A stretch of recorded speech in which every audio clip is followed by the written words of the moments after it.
Welcome to Manna at the Tap, a podcast of Tapestry Ministries. Each episode reflects on a daily Bible reading from the Revised Common Lectionary. I'm Laura, a fellow traveler on a spiritual journey with the Tapestry community. We call the daily Bible reading our spiritual manna, which nourishes our souls and fosters spiritual growth as we share insights and interpretations that enrich our spiritual lives.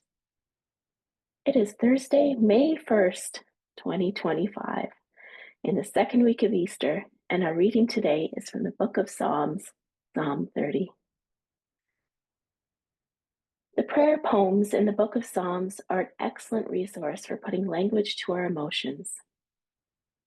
The Psalms explore the depths of despair and sorrow, as well as the heights of joy and celebration, and every emotion in between. Whatever you're feeling, there's a psalm for that. If you're feeling sad, there are psalms for lament. If you're feeling angry, some psalms allow you to express your rage and your hurt. And if you're feeling joy, there are psalms for celebration and praise. Psalm 30 is attributed to David, who is credited with authoring many of the psalms. Historically, Psalm 30 was written to be read at the dedication of the temple, which was built by David's son, Solomon. The verses celebrate the extraordinary achievements, not of the king or kings, but of the Lord. In other words, David is refusing any accolades, but giving praise to the one deserving all the credit, Yahweh, the one true God, whom David knows intimately and personally.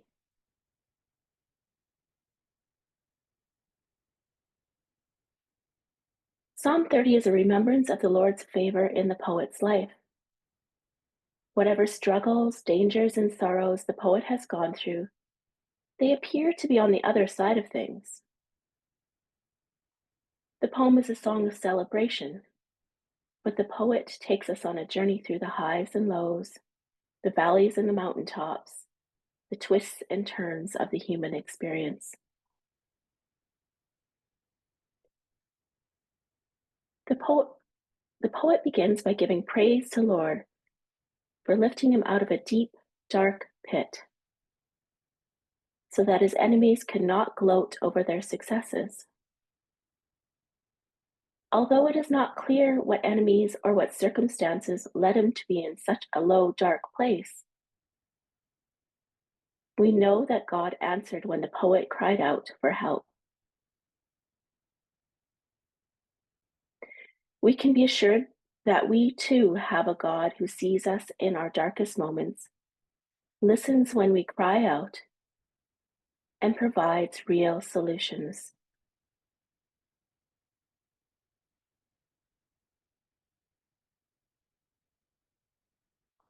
The poet encourages us to have hope because God is in the business of healing the brokenhearted and mending the shattered pieces of our lives. Death might be knocking at our door, but the Almighty will reach down into the pit of our circumstances and give us a hand up and out.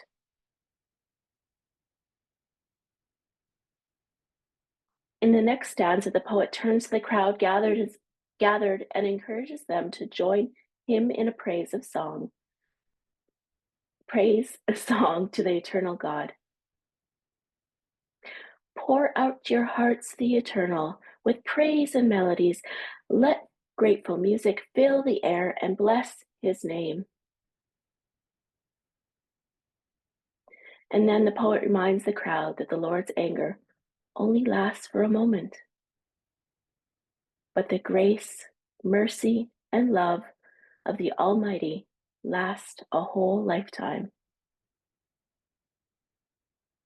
Be reassured, dear ones, the pain of sorrow you are feeling is only temporary. Like the dawn breaking through the darkest of nights, joy will come, bringing a smile to your soul.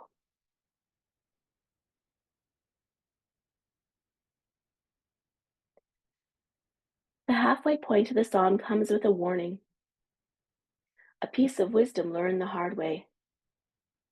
When everything was going his way, the poet thought that nothing or no one could touch him, and he felt invincible. But he admits his arrogance. He confesses that his pride got in the way of his relationship with the Lord. He felt the Lord's absence. But he remembers. He remembers to call out to the Almighty again. He pleads for mercy and forgiveness, pleads for his life.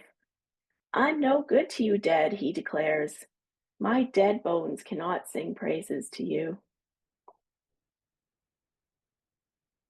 Oh, our patient and long-suffering Lord, full of mercy and grace.